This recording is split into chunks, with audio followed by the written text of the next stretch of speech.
College Football Conference rankings. Let's get to it. Here at the Voice of College Football. Best discussion, debate, and analysis. That's our aim. That's our goal. That's our mission each and every day right here and throughout our 24 team channels. Please like the video. Share the videos out on social media. If you enjoy the content, others will as well.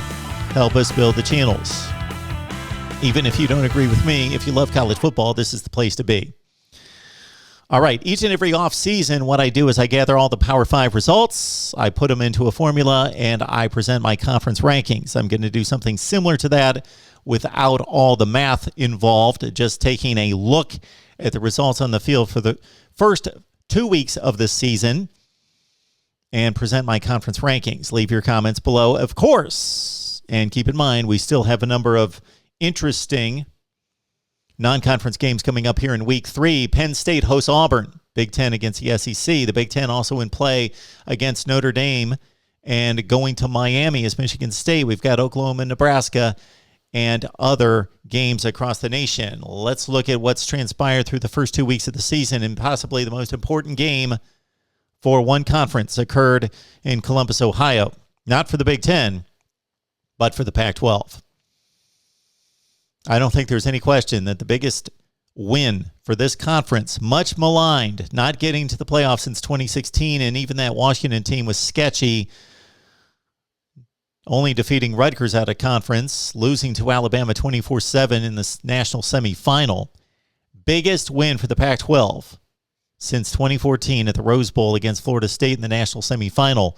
Oregon 35, Ohio State 28.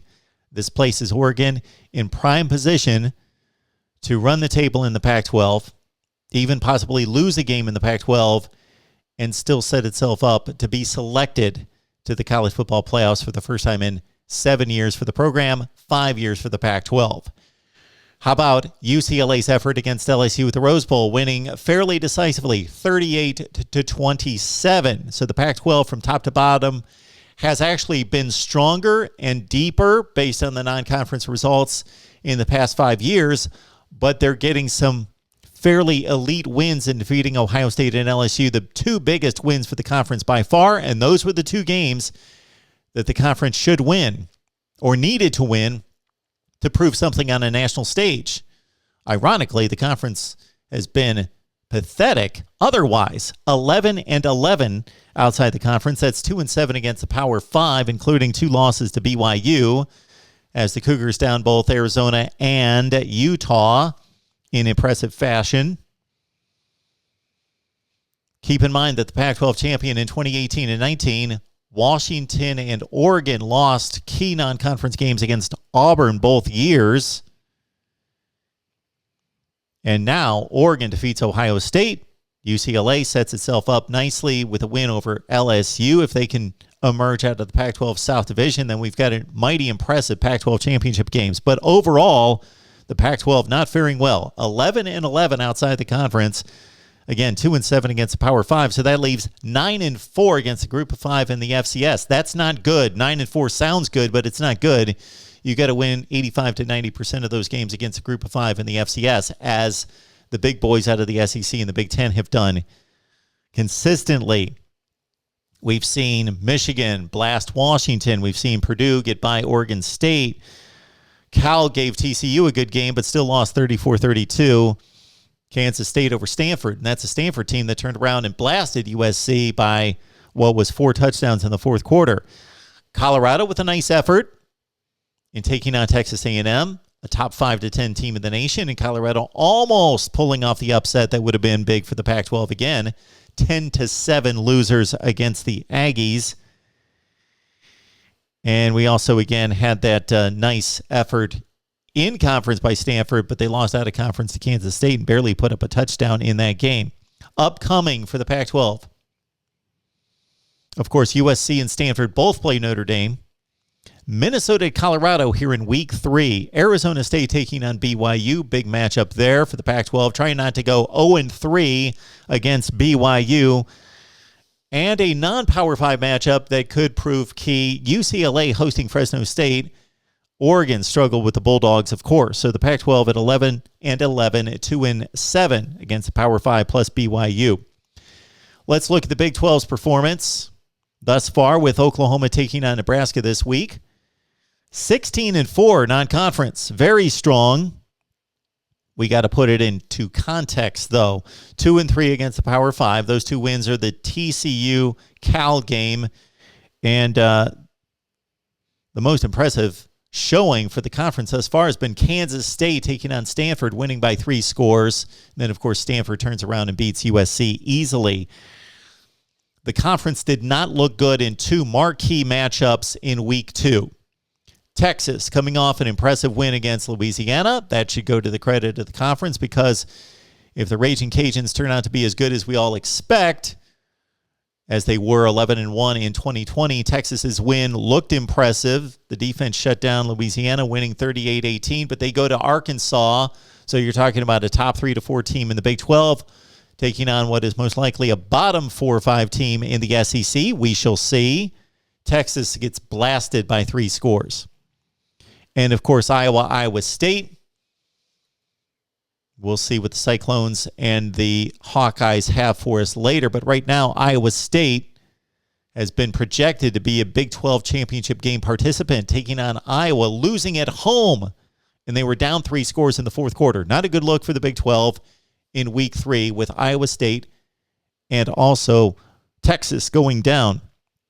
In addition to Nebraska, Oklahoma this week in Week 3, we got Virginia Tech taking on West Virginia. The Mountaineers at home have already dropped a Power 5 game to Maryland, shootout, and they blew a lead in the fourth quarter in that one. Oklahoma State taking on Boise State, so we're focused on the Power 5, but of course, many of these Group of 5 matchups are even more difficult than the Power 5 matchups. Kansas has lost to Coastal Carolina. And again, 2-3 record for the Big 12 against the Power 5, but they've got 3 more of those matchups coming up this weekend. Actually, the 2 against the Power 5 and Oklahoma State, who had blasted Boise State a couple years ago in Stillwater, gets the return trip going to the blue turf. Big 12, 16-4, 2-3 against the Power 5.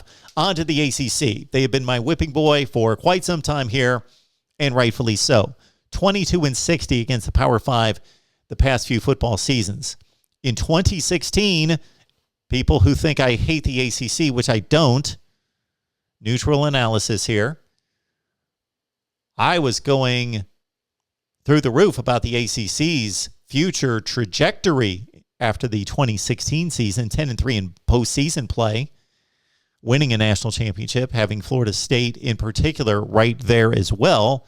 But it's been all downhill for the conference since. Okay, here in 2021, 17-9 non-conference total. Doesn't sound bad. Decent showing, but 2-6 against the Power 5 and Notre Dame. That's not been good. The biggest win is against Tennessee.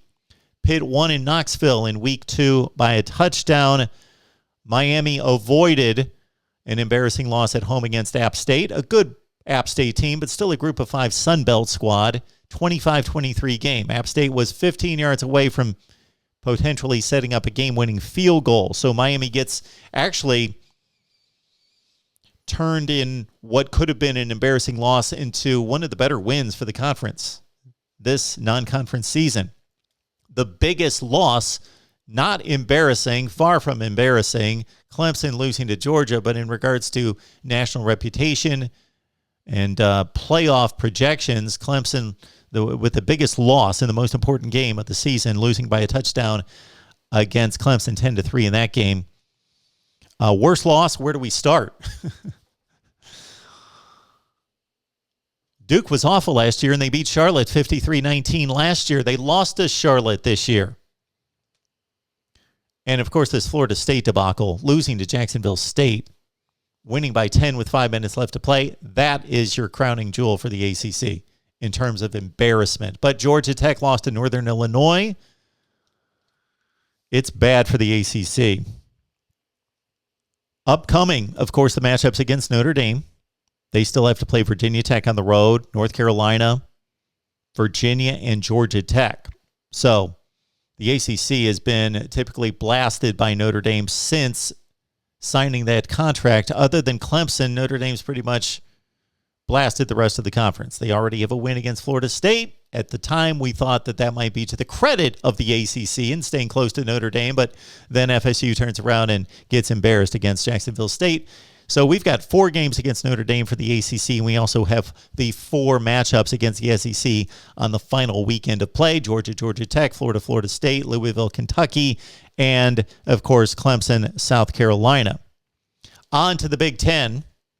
16-3 is impressive outside the conference. 5-2 Power 5. Of course, one of the 2 losses may be one of the bigger losses in the nation in regards to importance. Ohio State losing at home against Oregon. If Ohio State continues to be the best team in the Big Ten, let's say they finish 12-1. Oregon finishes 12-1 out of the Pac-12. Regardless of the Big Ten being much better than the Pac-12 overall, you would have to say tiebreaker goes to Oregon winning -5 key players in Columbus by a touchdown, a game that they controlled. So bad loss for the Big Ten. Good loss for the good win for the Big Ten, of course, in week 2. Iowa going to Iowa State, mighty impressive, leading 27-10 in the fourth quarter. 5-2 for the Big Ten. That also includes Michigan over Washington by 3 scores. Maryland came back to defeat West Virginia as well. Few embarrassments here. We can all leave those on the doorstep of Illinois, because Rutgers has won out of conference against Temple and Syracuse, an ACC win for the Big Ten. But Illinois, Virginia. So Illinois, probably the worst team in the conference, possibly, although they beat Nebraska, of course. They go and lose by 4 touchdowns to Virginia. So not a horrible loss for the Big Ten, because Illinois playing up several seeds there. But they also lost to Texas San Antonio by 10, by 37-7. 37-30, lost by 7. Upcoming 2 games against Notre Dame, Purdue and Wisconsin. Interesting affairs there. Minnesota, Colorado on the road for the Gophers and PJ Fleck. Nebraska, Oklahoma. That's a game that you would expect would be a loss. Nebraska, one of the worst in the Big Ten, taking on the best team in the Big 12. Michigan State at Miami. A lot of respect could be gained here for the Big Ten. Michigan State going to Miami. Auburn, Penn State, of course, with the Nittany Lions, a 5-point favorite, expected to win at home. Cincinnati, Indiana. Huge game for the Big Ten there. You wouldn't think so against a group of 5, but that is the cream of the crop in the group of 5. Cincinnati going to Indiana. The Hoosiers are an underdog. But again, the Big Ten at 5-2, but week 3 is huge for the conference. Finally, the SEC continues to dominate non-conference competition. 23-3, 6-2 Power 5. Biggest win by far, no question, in terms of a national implication, was, of course, Georgia beating Clemson by a touchdown. In regards to continued dominance, perceived dominance would be Arkansas as a low-tier SEC team defeating a high-tier Big 12 team in Texas and doing it easily by 3 scores. You also have a good win by Mississippi State at home against North Carolina State. They were a slight underdog in that game. And Texas A&M, Colorado, though, not a good look for the SEC there, but they hold serve, they win on the road. Biggest loss for the SEC, no question. LSU, UCLA going to the Rose Bowl, losing as a field goal favorite. The embarrassing loss to a certain extent. Vanderbilt losing to East Tennessee State, 23-3. Upcoming for the conference, of course, all those SEC, ACC matchups that we outlined, but also in addition to Auburn and Penn State, and that would be a bonus for the SEC. Auburn going to Penn State at this point in the season, winning that game, because Penn State looks awfully tough, and Auburn should have a struggle to break 500 in conference play. Liberty at Ole Miss, interesting one right there, and Ole Miss taking on a game Tulane bunch in week 3 as well.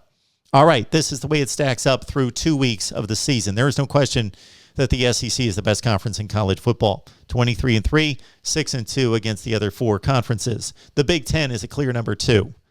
5-2, despite the enormous loss of Ohio State. Iowa looking impressive, of course, going out of conference with a big win. The Big 12's at number 3, despite an under 500 record. They've pretty much held serve elsewhere. It was a tough call between the ACC and the Pac-12. The numbers show that the ACC is playing a little bit better, not necessarily against the Power 5. They're both dismal against the other 4 conferences, but give those 2 impressive wins to the Pac-12. They have won the games that counted, that give them a shot, that give them a chance, that get them back into the conversation for the playoff. Oregon winning in Columbus, enormous. And again, UCLA, maybe they're the breakout team in the Pac-12 South, and defeating LSU is going to look mighty good on the resume. So we give the Pac-12 an edge over the ACC, Pac-12 4, ACC 5. Those are my conference rankings through week 2. We're looking forward to an enormous week 3 right here at the Voice of College Football. Please like the video, share the videos out on social media, and subscribe right here. Catch all of our post-game shows across our 24 networks, channels on the network on Saturday, and we'll see you soon.